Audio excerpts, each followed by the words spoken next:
So ek wil kom by Boeske vrou, want dit is 'n hele gesprek op sy eie. Maar ek wil daai dogtertjie van destyds wat sagte bal gespeel het en die drama groepie daar gesien het. Gesê het ek wil, maar jy was vreeslik skaam en jy's nog steeds 'n introwert. Ja. Maar you wanted that. Wat was die attraksie? Die ironie van dit is, ek wou nie dit gehad het nie. Maar die droom was nooit om 'n aktrise te wees. Dit is hoekom ek dit begin doen het nie.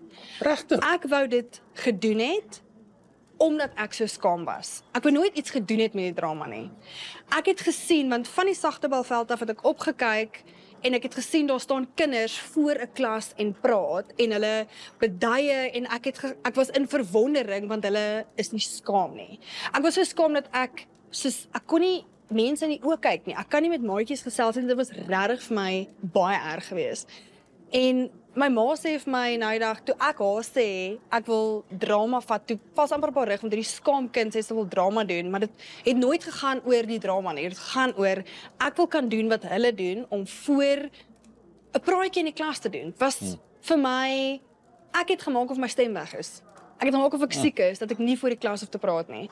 En toe begin ek drama doen, en toe het ek eintlik net regtig daarvan gehou, en toe begin besef waar dit gaan, en toe het die groter gog aan my gebyt, en toe het ek besef, maar ek kan stories vertel. Ek dink dit het bygedra tot absoluut die mens wie ek is, nie net my beroep nie, die mens wie ek is, om regtig te kan wees wie ek wil wees, en om nie dit te doen vir enige iemand se goedkeuring nie, maar net vir my. Look at you now.